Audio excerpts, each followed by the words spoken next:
Deoksinukleoasid atau DNA merupakan polimer asam nukleat yang tersusun secara sistematis dan merupakan pembawa informasi genetik yang diturunkan kepada keturunannya. Informasi genetik disusun dalam bentuk kodon yang berupa tiga pasang basa nukleotida. DNA merupakan polinukleotida untai ganda yang memiliki karakteristik komponen penyusun antara lain gula deoksiribosa, gugus fosfat, dan basa nitrogen, atau adenin, guanin, timin, dan sitosin. Untai DNA tersusun dari rangkaian nukleotida yang terhubung melalui ikatan fosfodiester yang terbentuk di antara gula pentosa dan gugus fosfat. Sedangkan untai ganda DNA terhubung melalui ikatan hidrogen yang terbentuk antara pasang basa nitrogen. Sejarah pada DNA pada tahun 1953, penelitian James Watson dan Francis Crick mengajukan model DNA berbentuk DNA B. Seiring berjalan waktu, bentuk DNA lain seperti DNA A dan DNA Z juga diajukan. Namun, struktur DNA B merupakan struktur yang paling umum ditemukan di dalam sel. Untai ganda DNA memiliki orientasi antiparalel, yaitu terdiri dari untai ujung 5 aksen ke ujung 3 aksen, dan untai ujung 3 aksen ke ujung 5 aksen yang berpasangan. Struktur kimia DNA adalah asam nukleat yang membawa informasi genetika dari generasi ke generasi selanjutnya, serta memiliki karakteristik komponen penyusun antara lain gula deoksiribosa, gugus fosfat, dan basa nitrogen, seperti adenin, guanin, timin, dan sitosin. DNA terdiri atas susunan kimia yang terdiri atas 3 macam molekul, yaitu gula pentosa yang dikenal sebagai deoksiribosa, asam fosfat, dan basa nitrogen yang terdiri atas basa purin dan pirimidin. Purin memiliki struktur cincin ganda yang terdiri dari cincin nitrogen berinti 6 dan cincin pirimidin berinti 5. Terdiri dari adenin, guanin, purin berperan penting dalam membentuk pasangan adenin dengan timin. Dengan sitosin, pasangan basa ini membentuk struktur heliks ganda. Pirimidin memiliki struktur cincin tunggal yang terdiri dari cincin nitrogen berinti 6 terdiri dari timin, sitosin. Pirimidin berperan penting dalam membentuk pasangan basa timin berpasangan dengan adenin dan sitosin. Berpasangan dengan guanin, pasangan basa ini membentuk struktur heliks ganda DNA. Sama seperti purin dan pirimidin juga berperan dalam menentukan urutan nukleotida. Urutan nukleotida dalam DNA dan membantu dalam menjaga stabilitas DNA dengan membentuk ikatan hidrogen yang kuat dengan basa nitrogen komplementernya. Fungsi utama dari DNA yaitu pertama, untuk mengidentifikasi gen, kedua, untuk menentukan garis keturunan antara anak dengan ayah, ketiga, untuk menyampaikan informasi dari generasi ke generasi, keempat, untuk mengatur perkembangan dan proses metabolisme individu, kelima, sebagai zarah tersendiri dalam kromosom, keenam, sebagai materi genetik mampu menyimpan informasi genetik dengan cepat, dan ketujuh, dapat meneruskan informasi tersebut kepada keturunannya dari generasi ke generasi.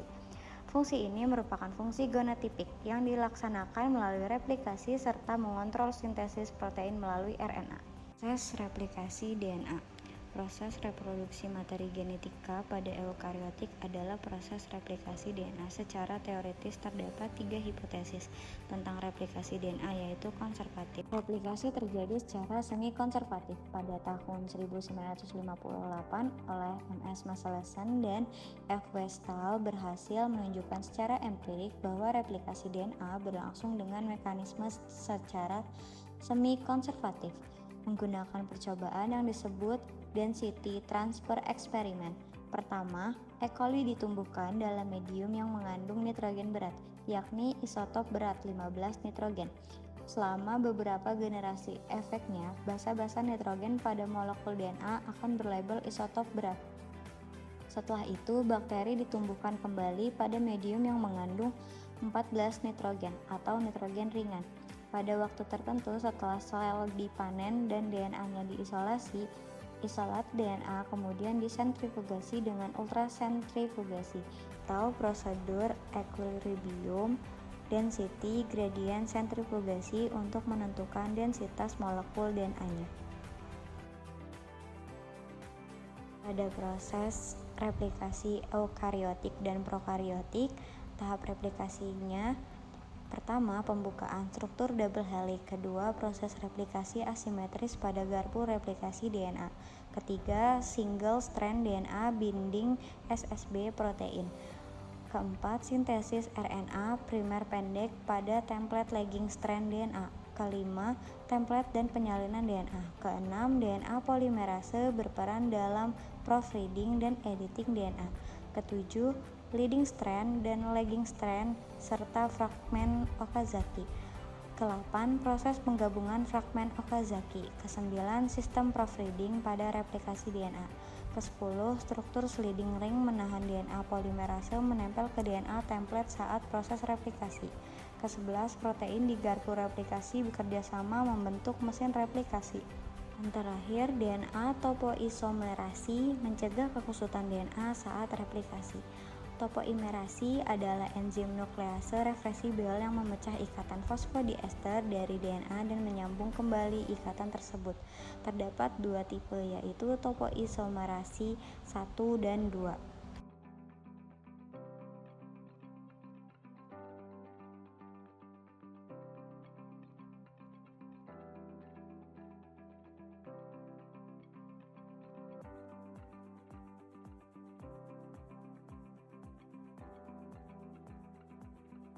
Dapat gel sequencing, metode Sanger yang telah dilabel radioaktif merupakan metode yang sudah sangat jarang digunakan karena ada metode lain yang jauh lebih praktis, yaitu metode dideoksi yang dikembangkan oleh Sanger dan rekannya pada tahun 1977. Metode Sanger pada dasarnya memanfaatkan dua sifat salah satu subunit enzim DNA polimerase yang disebut fragmen Klenow. Kedua sifat tersebut adalah kemampuannya untuk menyintesis DNA dengan adanya DNTP dan ketidakmampuannya untuk membedakan DNTP dengan DDNTP. Jika molekul DNTP hanya kehilangan gugus hidroksil OH pada atom C nomor 2 gula pentosa, molekul DDNTP atau dideoksinukleotida juga mengalami kehilangan gugus OH pada atom C nomor 3 sehingga tidak dapat membentuk ikatan fosfodiester. Artinya, jika DDNTP disambungkan oleh fragmen Klenow dengan suatu molekul DNA, maka polimerase lebih lanjut tidak akan terjadi atau terhenti. Basa yang terdapat pada ujung molekul DNA ini dengan sendirinya adalah basa yang dibawa oleh molekul DDNTP. Dengan dasar pemikiran sequencing DNA menggunakan metode dideoksi dilakukan pada 4 reaksi yang terpisah. Keempat reaksi ini berisi DNTP sehingga polimerase DNA dapat berlangsung, namun pada masing-masing reaksi juga ditambahkan sedikit DDNTP sehingga terkadang polimerasi akan terhenti di tempat tertentu sesuai dengan DDNTP yang ditambahkan. Jadi di dalam tiap reaksi akan dihasilkan sejumlah fragmen DNA yang ukurannya bervariasi, tetapi ujung 3 aksennya selalu berakhir dengan basa yang sama.